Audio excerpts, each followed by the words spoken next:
Rooftoppers Chapter 9, Part 1. Rue Charlemagne was easy to find. It was 10 minutes' walk, 10 minutes through cobbled streets and window boxes full of red carnations and children eating hot buns in the road. 10 minutes in which Sophie's heart looped the loop and danced a jitterbug and generally behaved in a way entirely out of her control. "Hold steady," she whispered to herself, and then, "Stop it, that's enough." "Did you say something?" said Charles. "No, I was singing to the pigeons." The shop had a plaque up the window. There was a violin in it resting on a bed of silky stuff, and some flowers. Everything except the violin was covered in dust. Inside it was a sort of overfull shop where everything looks ready to fall off the shelves.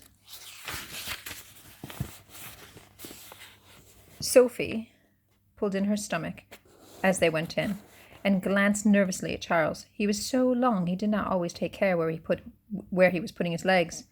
"Hello," said Sophie, and Charles added, "Good afternoon." Nobody answered. They stood stock still, waiting. Sophie counted 5 minutes tick past. Every 10 seconds she called, "Hello, bonjour, hello." "I think it's empty," said Charles. "Shall we come back later?" "No, we'll wait." "Hello," called Charles again. "I have a cello child here. She needs your help." There was a noise like a horse sneezing, and a man appeared from a door behind the counter, rubbing his eyes. He was stooped, and his paunch sat over his belt like a mixing bowl stuffed up his shirt. "Je m'excuse," he said. He spoke some quick sentences in French. Sophie smiled politely, but blankly. She said, "Pas de doux?" said Charles. "What did he say?" Sophie whispered. "Ah," the man smiled.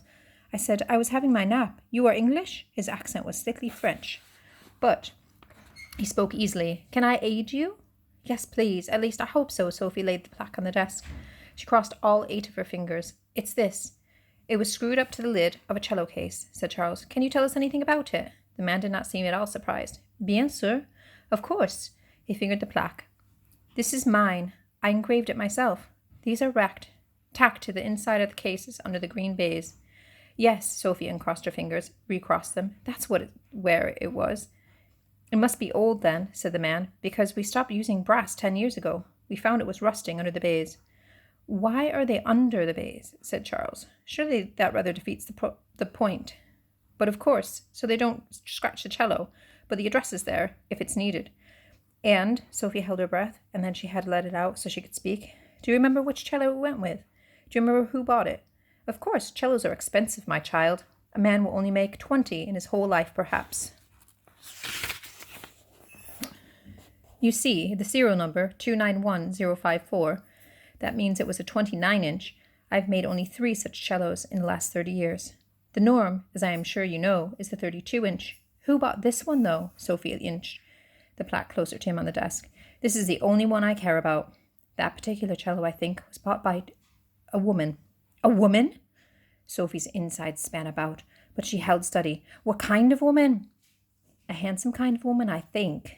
Charles said, "Could you be more specific? How long ago was this?" "About 15 years. Perhaps more, perhaps less." She seemed fairly normal. So beautiful, as beautiful women go. Beautiful women are usually a little odd, I find. "What else was she like?" Sophie said. "Please, what else?"